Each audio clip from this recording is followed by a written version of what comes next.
welcome back to the second episode of Red and Blue Banter. I'm Brian the Red. I'm Ben the Blue. So this episode is going to be dedicated to the last couple of games, which on the blue side is incredible news and it's going to be a joy to talk about. Whereas on my side, on the red side, it's going to be painful, but we'll get through it, and then we'll finish up with a couple of predictions for the next game on the blue side and on the red side. So without further ado, let's dive into the first of the 4-0 victories for the Blues. The first one. I literally said on the last episode that someone was due a beating. Like, I vividly remember saying that. And I think it's been coming. I don't think the performances over the past few games have been terrible, but we just haven't found that cutting edge. And then, up steps Portsmouth, where we missed a penalty, we missed a couple of big chances. It could have been 7-0, it could have been 8-0, to be honest with you. That's how good we actually were. And for the first time, it actually looked like we'd gelled as a team. Like, everyone knew where they were playing. Everyone knew what runs to make. Everyone knew when to come back. Everyone knew when to go along. It was just, everything was just so in sync. It was lovely to watch. And I didn't think we could top that. And then upsets Millwall. And in a roundabout way, we were probably better against Millwall, against a much better team that haven't lost away all season. Yeah. We haven't got a great record against them, really. It's always a tight game. And then we absolutely annihilate them too. That could have been 5, it could have been 6. They ended up taking off midfielders and replacing with defenders just to stop the scoring, basically. So, as a Blues fan, it's probably the best 2 games I've personally seen, including last season, for God knows how long. It's just been incredible. That's good. I guess because particularly the Millwall one, because it is against that higher standard. That's probably why it means more. I mean, last season everyone expected you to go out and beat everybody 4-0 with the squad you had, whereas now you're playing against equal or in some cases better caliber, and so you'd expect the results to be more. I think I expected a win against Pompey. I didn't expect you to win so convincingly. So in terms of the performance, then do you think, because the score indicates that you played them off the park, is that what you'd say happened in both games? Yeah, absolutely. Portsmouth were just happy to get out of there, and probably Millwall fans all left by the 60th minute. There was only a few hundred left, kind of thing. It was a total annihilation completely. And I think the thing now, a lot of people were moaning at Chris Davis because of his team selections and stuff, but now that Tommy Doyle's fully fit and he's starting, and we've moulded him into the way that we want to play, and Patrick Roberts, them 2 alone are just carrying us through.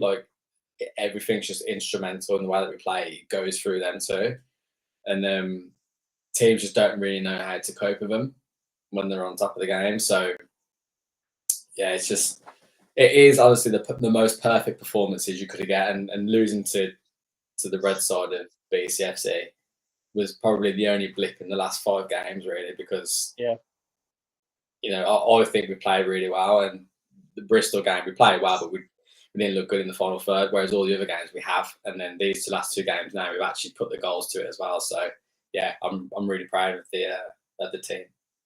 Yeah, and a couple of goals in there for Pate, because he doesn't really score many, and no. Has he found a bit of form?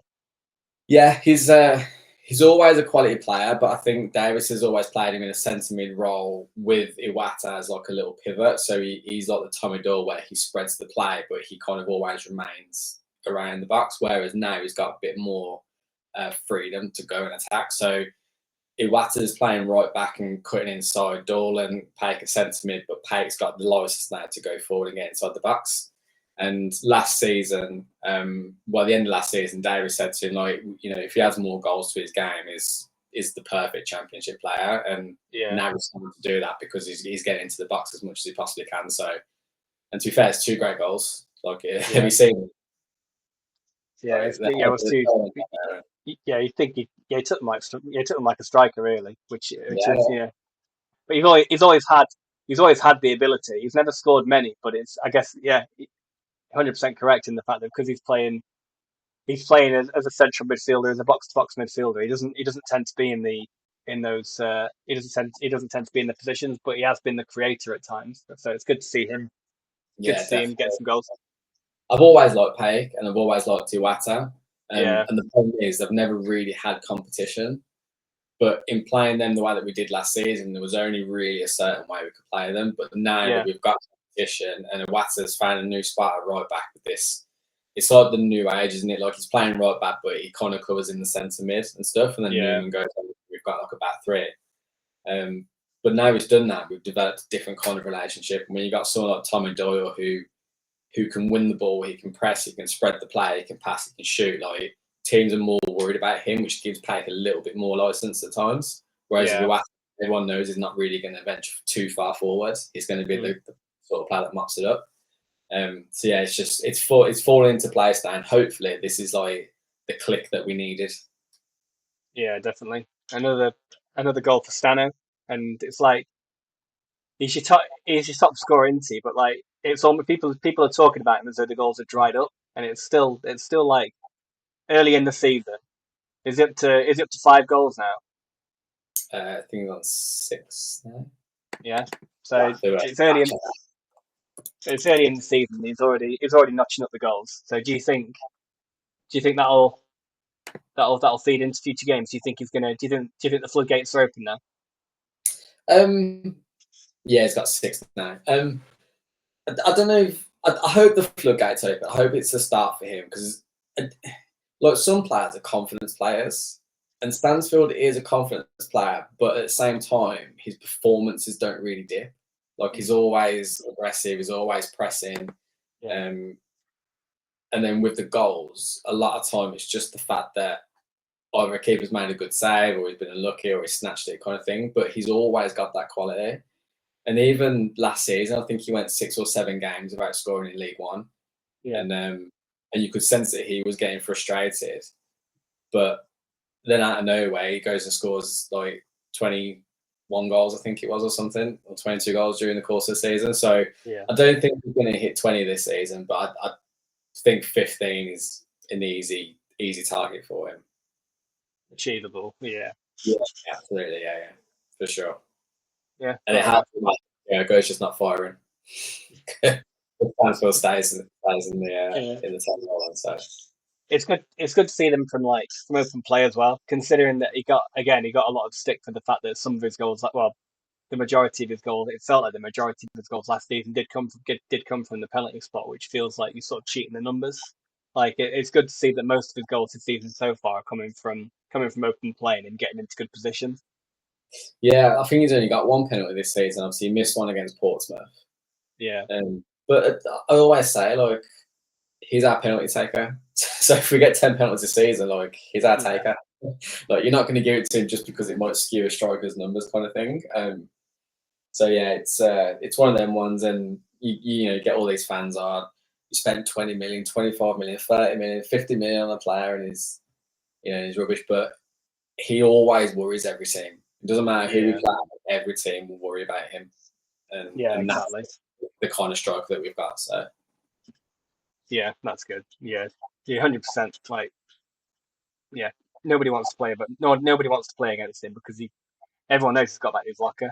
So yeah, it's good to see him reaping the benefits now. And let's hope it as well. Every team in the Championship would take him. Yeah.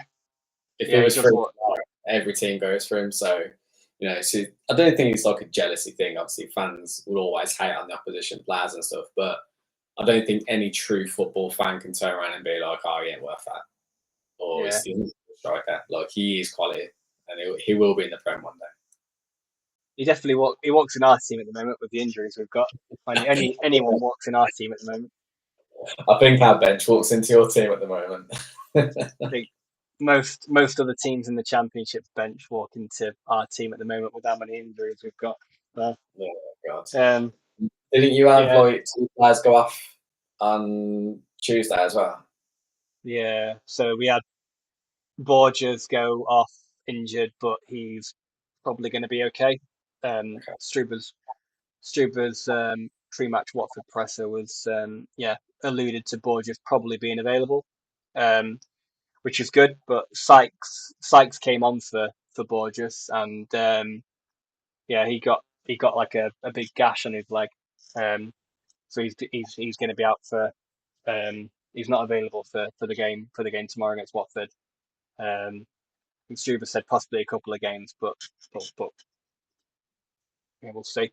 Interestingly enough, um, Sykes has been picked for the Ireland squad over the international break, and Oh, the press conference today that the Ireland manager gave was it pretty much was like it sounded like he had no idea what was going on and didn't even know that he'd got an issue during the game against um yeah during the game against Blackburn. He was just like, oh yeah, well, I know he struggled a little bit, but like no, he's not struggled. He's yeah, he actually got a big cut on his leg. it's actually out. Yeah. I mean, But yeah, in terms of like, I know you don't really want to go into the performances in much detail. Like, it's probably not much to talk about. But which one was worse? Like, obviously the 5-1 in terms of goals, but the one against Blackburn not having highlight and a shot on targets. Like, yeah, the black starting with Stoke, because Stoke we put Stoke down. It was a bad day at the office, and it was. We did have a couple of minor chances, and then we got the Sykes header in the second half. But like we put the whole performance down as a bit of a blip, and it was kind of like, yeah, we brush it under the carpet, sweep it under the rug. You know, let's get heads in the game for the home game against Blackburn, which should have been a very winnable game given the fact that they are where they are in the league. They've had um, you know issues over the last couple of seasons, and they are you know generally expected to be you know probably down there this season. Um, so we went into the Blackburn game thinking, right, clean slate, fresh start. Let's get at them. Even with the injuries we've got, the lineup that we played probably should have done more. Should have done a lot more. So and another quiet game for the key players. Reese he chased forward in the first half, but he got hauled off fairly quickly in the second half because he was generally pretty poor. He was um, you know wasn't looking up enough. Was kind of lashing at efforts. And a very quiet game for Twine. Um, again, Mimeti extremely quiet. wasn't doing enough to try and cut inside and create chances and try and make something happen. Um, midfield poor. You know, Randall wasn't able to play the ball forward enough. Vine has been poor for the last couple of games. Obviously, the Stoke one is again could be put down to being a bit of a blip, but as the general consensus among City fans now is that Viner needs to be moved back into the defence because we can't keep playing him as a makeshift central midfielder because he needs to be in the back so that he can help play the ball forward from deep. Um, so we'll probably shuffle things around there. But there was to a man we were you know we were pretty awful, and in the Stoke game in particular, the performance for Borges was I think he'll have nightmares about it for the for, for the whole of his career. He was he yeah, was he was terrible. So um, yeah, both performances poor, both in their own right. You can sort of because Stoke were excellent and they played us off the park. There's nothing we couldn't do anything to keep them quiet going forward. They absolutely smashed us. The Blackburn one was frustrating because they also it was a much poorer team and they also kind of they didn't have to do much to win, and they were able to score after creating a couple of chances. And actually, the interesting thing is that actually Vitek made a couple of very good saves as well. So that you know it could have been damage limitations. We were probably looking for it to be only be 1-0 because we just didn't create enough chances. We were really really poor going forward. yeah. Um, yeah, It's it's just a shock. Because I always watch the highlights of you guys anyway. yeah, And to not see a single like highlight, like I know how that feels. Obviously, when we played you, like we yeah, no didn't shots have on anything. target. Yeah, exactly. So like, I'm not saying it from a different angle. Like I know exactly what you're doing through, and that's the problem, right? That's more painful sometimes than losing 3-0, but having 4, 5, 6 shots on target and making an effort, isn't it? Yeah, exactly. And yeah, I think a lot of, I mean, my general view at the moment is that that's a the bubbles burst, and the kind of the the lack of squad depth is starting to show now, and it really is. I know a lot of teams have injuries, but the issue we've got is the players that we've got coming in to replace the players that we've got injured are just know it. We all know they're not up to standard. Everyone knows Hayden Roberts isn't good enough. Everyone knows that Fally Miliulu isn't good enough. We can all see, and there's absolutely no point in playing these players. And we've got kids on the bench that are all, we've got some teenagers on the bench that that we can utilize. But again, that also breeds risk of the fact that you're playing Oh yeah. uncapped teenagers against, kind of championship hardened players, and you don't want to. You have to manage their minutes, and the fact that you don't want them to completely, you don't want them to capitulate their confidence completely just because they're being sort of forced to, being sort of forced in. Having said that, we were struggling for, injuries a couple of seasons ago when we threw Alex Scott in there, and look what, you know Yeah. look what happened there. So I think I'd rather see the kids getting minutes at the moment. We've just been, we've we've just played the senior players, and we've just been turned over the last two games. If we've got injuries, I'd rather give the young players like Leo Peckover, Jed Meerholtz, got Ollie Thomas. That's three players that you've got the the academy coaches all sort of telling Struber, these lads are good enough. Give them a try. I'd rather see them all given a try, um, rather than playing players that we just that just haven't delivered over the last couple of games.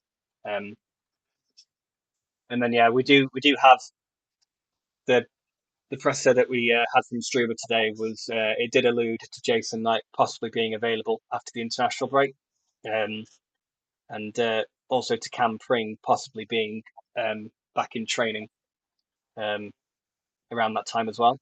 Having those two available again will be extremely beneficial. We're screaming out for Jason Knight to be back. I think he's probably the one that we've missed the most. Um, and I think if you told me at the start of the season that Knight was going to miss Yeah. 6 weeks due to injury, I wouldn't have believed you. He's played every game for the last 2 years. Like it's on he's an absolute engine, and but yeah, When it having him back's going to be massive. Yeah, when it rains, it pours sometimes. And Yeah, before you definitely. know it, you've got 3, 4, 5, 6, 7 players out, first team players as well. You can't be like a bench player. Like it's No, always the best players. And then, yeah, before you know it, you've got would you start your youngsters as early as tomorrow? yeah. I'd get. I think in midfield. So we absolutely need to move Viner back into defence. We can't play Roberts. Um, so moving Viner back into defence, you've got two options. You either play Meerholtz, who's uncapped, um, or you play Peckover, who's a bit more attacking, but you give one of those two players a try, or you bring Twine in from the number 10 position and put him in central midfield, which we haven't tried before, but possibly could work as well. I think it probably could work. But again, if it yeah, it's probably worth a try as well over one of the younger lads. That frees up one of the number 10 positions. There's possibly talks of Hirakawa possibly filling in that role, when we've only ever sort of played him wide. Again, that probably could work. I wouldn't be adverse to sort of trying it. Um, Hirakawa's had extremely limited minutes over the last few games. Yeah, again, probably just because we prefer him to play in those wide areas, and whilst we've been winning, the wider areas haven't really been an issue with the likes of Sykes and McCrory and Borges all playing fairly well. Whereas now I think the time's come where we need to try something different in order to kind of stop this to kind of stop this rut and wait for the boys that are injured to come back into the squad. And I think tomorrow's probably the right time to do it. Watford are obviously a solid team, but they've been turned over the last since the start of the season as well. They're only mid-table. It's not completely unrealistic to think that we go into the game tomorrow and get a result. Even with the injuries that we've got. It's probably one of the harder games to play, though. They've got like a bit of a resurgence at the moment, haven't they? So yeah, they've sort of they have, and they have. I think even the games that they've lost, even like the game against Coventry, they did actually play very well, and they were unlucky not to get more from that game because they did have chances. So maybe we don't want to take it too lightly, but at the same time, we've got to use the players we've got available. We can't keep relying on players that A, we know aren't good enough, and B, have let us down over the last couple of games. So we need to look for a new balance, I think. Yeah, that's the problem. Is no players back for the game tomorrow night? The only one that's going to be back for definite is Borges. Yeah, he's the only one that Struve has said is probably going to be fine to play. Whether he starts or not, we don't know. If he does, then it will probably be an unchanged 11, I would imagine. But I wouldn't mind seeing something a bit different. Look, you can have Jack Robinson if you want. Jack Robinson. I'm happy to let him go. It's fine. Yeah, it'll break your heart, but you'll happily let him go. The thing is, it's like with defenders, we've got a team full of defenders at the moment. Like we're playing defenders in midfield. We've got like a surplus of defenders. It's like haven't got any midfielders or strikers. Well, none that are any good anyway. Yeah, I can't give you any midfielders. Sorry. Yeah, I would give you Kyogo, but at some point it's going to come good, and I can't handle it if he goes to you and does good.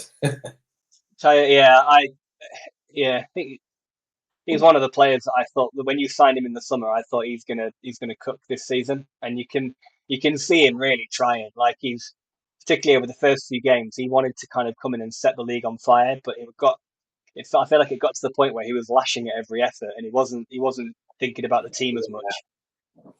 This is the thing, like we as Blues fans, like no one's on his back. Like everyone cheers him. Everyone's shouting his name when he comes on. Like everyone's trying to big him up. Like, not one real Blues fans like get him out of the club. Because I think we all know that once he gets that one goal and he gets that confidence, he is just going to start scoring. And the problem is, I mean, it's a shame that his goal against Ipswich first game of the season got ruled out because it wasn't a foul for one.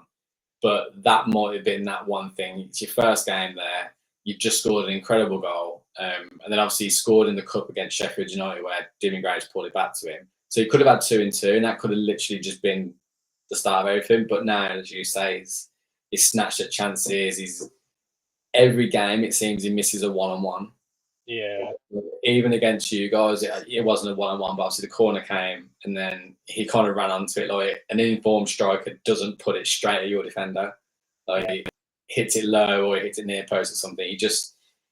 He's like sort of snatching, but it is going to come at some point. Like I do think he's getting more minutes. It's coming on like on the hour mark now, the 55th minute, and he is making a big impact. So I'm all right with him.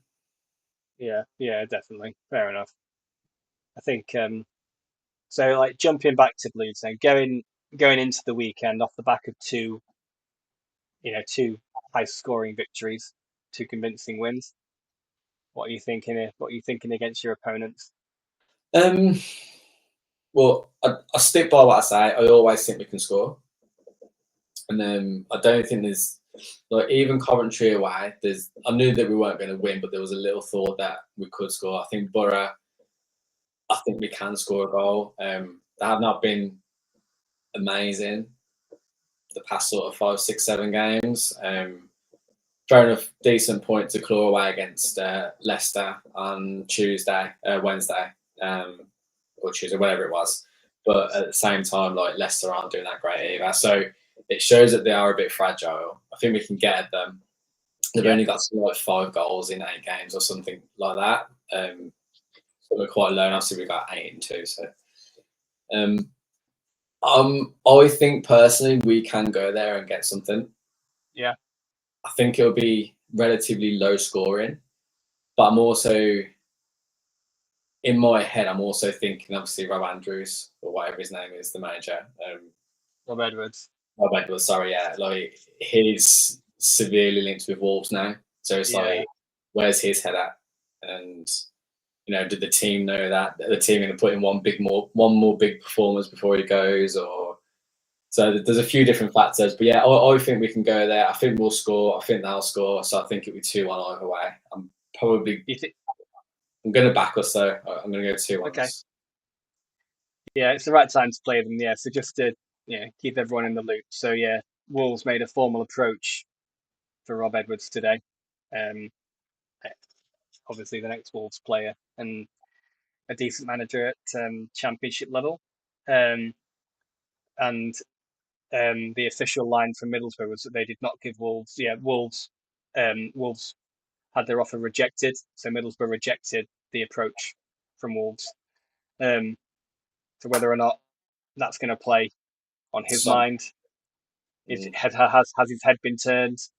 I think he was asked in an interview earlier in the week, after he'd been rumoured to be in the fray for the Wolves job. I think he did give a fairly convincing answer and said, I'd be here kind of thing. But when the actual offer comes in and the approach is actually made, what's he thinking? It's going to play on the player's mind as well. The fact that he might be off. It's it's an interesting one. It could go either way. I agree with you. I think it will be low scoring. I think it will. I think it will depend on your ability to defend. I think if they get one, they'll probably get another. But I think if you get one and then dig deep, I think you'll. I agree. I think you'll get something. I do think there's a winner. I don't. Yeah, whether or not it's you or them, who knows? I think we found like a bit of common gelling now, and the attacking player that we've got is very fluid, and it's very expressive, and it's very like it's not scripted, or at least the past 2 games haven't been scripted. Like some of the passes, like whoa, I didn't even see that pass like. So if we go with that mentality, that's the confidence that I've got. If we go with the Bristol City mentality, like when we played you, just trying to keep possession, frustrating you, then I think we'll probably end up losing the game then. Yeah. But we just got to go attack. Like I honestly think in this league, like yes, you got the better teams, but you just got to go out there. Yeah, I think I agree. If you play with flair like you did against Millwall and Pompey, I think that's the best way to go. I think similarly, Middlesbrough do have those kind of players that can hurt you. Whittaker's found a bit of form now, even though he was quite heavily criticised after his fairly big money move from Plymouth. Even in the last game, they had to rely on a defender. It was they relied on Luke Hayden to get a last minute goal. Yeah, exactly. So it's they're those players that they would normally rely on for that flair and for those goals aren't really performing. So I think there's too much going on at Borough at the moment. I think the pressure is going to get to them. I'm going to go 1-0 Blues.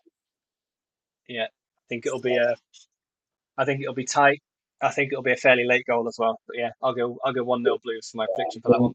We said as well, like a few weeks back, that we feel that Middlesbrough would probably be the team that starts to peter off a little bit out of the top 4 at the time. And I still stick by that. Like they haven't won in the last 3. I think they drew and then they lost the one before that, and then I think they drew before that one. And then you can just see the performances starting to dip and stuff. And I think there's a winner in it if we want it. If we play the right way.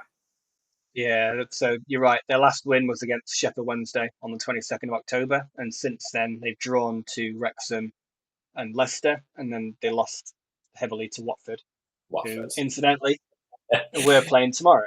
So over to Bristol Six predictions. I'm I'm not confident, but um, I feel like the message is going to be let's stop this losing run now, even if it means playing some pretty hideous football, which we know we can do. I think it's going to be a case of let's try and grind out a result and go into the international break, um, not on the back of a loss.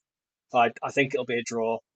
I'm not hugely convinced that we'll score. I think it'll be probably 0-0, possibly 1-1 if we can get. I don't I don't see us winning. I don't see us having the mentality to win. But yeah, I do see it being a draw. I think in the interests of making it more exciting, I'll say 1-1. But I'm leaning more towards 0-0. But let's go 1-1. 1-1. Sorry, mate. I think Watford might. I think They're Watford going to might do us. win. Yeah, Going I to think do us. they found the scoring boots a little bit. Their attacking play is good. Yeah. They're very direct. Like if you sit back like you did against us, I think they'll probably pick you apart. Whereas if you go too expressive, I think that they're very quick on the counter. I just think if you had a full strength team, I think it'll be a completely different conversation. Yeah. Like even if you had the same results as what you did the last two games, and they had their same results, but you had a full fit team, then I would be more confident in thinking you'll come away with something. But yeah, I think Watford might win. I'm really sorry. I'm going to go for 2-0 Watford. Okay. Don't hate me. Yeah. They do. Yeah. I mean, they have got players that can hurt you. They've Yeah. got Loser, who's playing very well. Doumbia is playing well. They've got some good wingers, some pacey wingers. Luca Kiermgaard is a striker that they brought in over the summer. Incidentally, was linked with us at one point. And yeah, I think it's going to be everyone will have to perform in order for us to get anything from the game. We won't be able to have any passengers. So Yeah. to a man, we'll have to perform. Yeah. What kind of fan would I be if I went in and said, "Yeah, we're going to lose"? Because at the end of the day, yeah, they are finding form, Watford, but they are only, they're still only mid-table. They're still only 12th. And They can go and win, right? If they win. they've won 3 of the last 6, but they've lost 2 of those as well. So they're a bit inconsistent. So yeah, we'll rely on that and hopefully try and get something from the game. Yeah, they'll go above you if they win, don't they? If they win by like 2 goals. Yeah, They're swing. Yeah, I mean, their goal difference isn't great either. You know, it's not the worst in the league. It's still in plus, it's in +1, but they're not a particularly high scoring team. No. So we'll see. Let's see what happens. I'll go. Yeah, final answer 1-1. Your final answer 2-0. Anything else for this episode before we wrap up? No, just hopefully we'll both be in the playoffs by the end of Saturday. But if not, as always, after the international break, when hopefully Liam Manning keeps his job, so Blues can have another 3 points. Yeah, we all want Manning to keep his job for a bit longer, so that so he takes Norwich down. Yeah, exactly. Yeah, and then Blues get 3 points game after international break. So, but we'll see. All right, cool. Thank you very much, everyone, and we'll catch you at the next one.